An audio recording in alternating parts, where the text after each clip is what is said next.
Bonjour à toutes et à tous. Cette semaine, l'Europe du football a vibré de partout. On a eu des géants qui se tapent dessus au sommet, des jeunes prodiges qui explosent littéralement et des empires qui commencent à vaciller. Alors accrochez-vous bien, on va décortiquer ensemble les moments forts qui sont en train de redessiner la carte du foot sur le continent. Allez, on plonge direct dans le vif du sujet avec le sommet de la Liga, où la course au titre est un vrai thriller. Samedi, le Real Madrid a mis la pression, une grosse pression, en gagnant 2-0 pour prendre la tête du championnat. On aurait pu croire que le plus dur était fait, mais la réponse du Barça n'a pas traîné. Et elle a fait mal.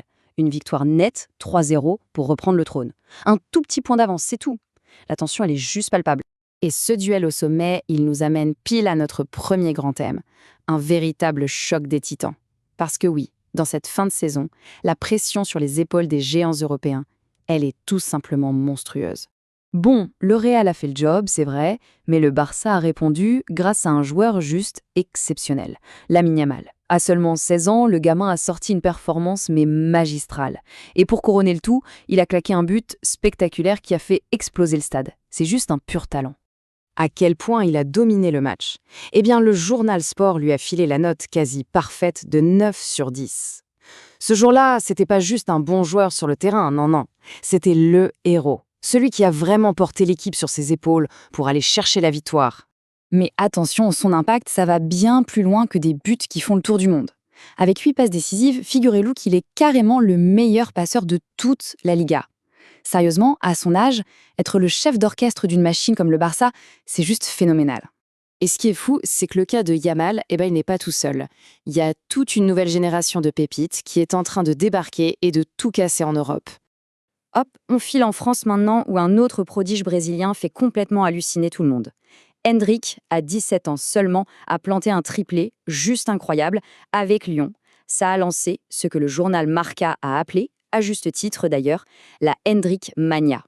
Pendant ce temps-là, si on traverse la Manche, c'est la jeunesse sud-américaine de Chelsea qui a mis tout le monde d'accord. La victoire 3-1 du club, elle est 100% signée par les jeunes cracks sud-américains, Estevao, Pedro et Fernandez.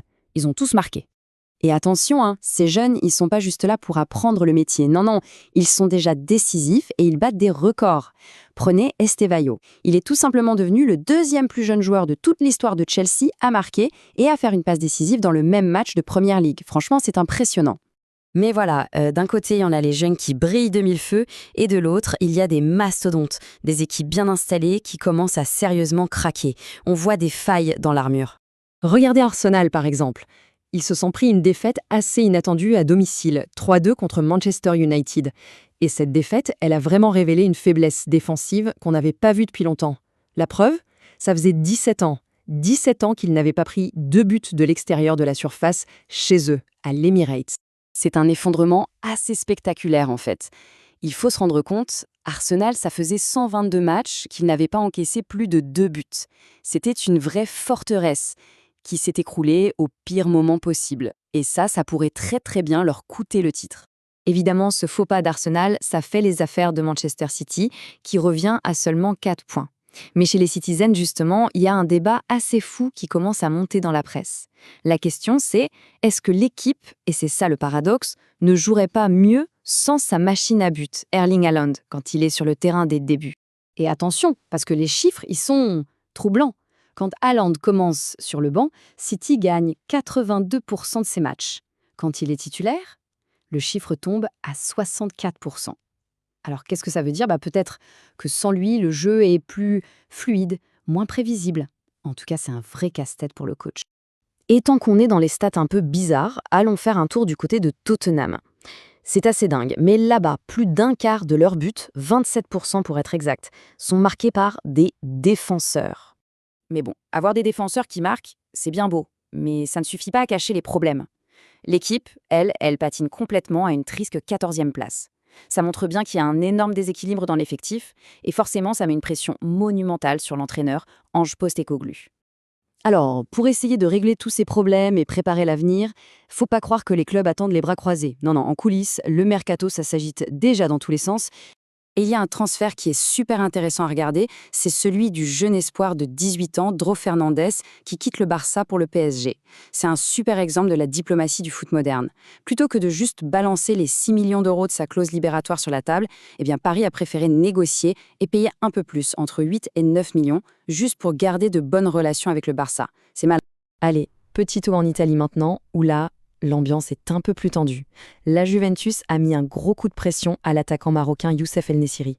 En gros, le message c'est « Tu as quelques heures pour te décider sur notre offre, oui ou non ?» Pas plus. Le chrono est lancé, la pression est maximale.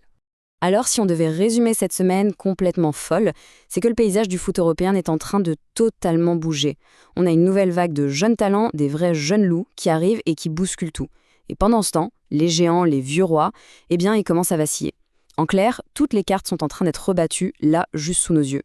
La vraie question au fond, c'est plus de savoir qui va dominer, mais plutôt de savoir qui va réussir à s'adapter et à survivre à ce grand chamboulement.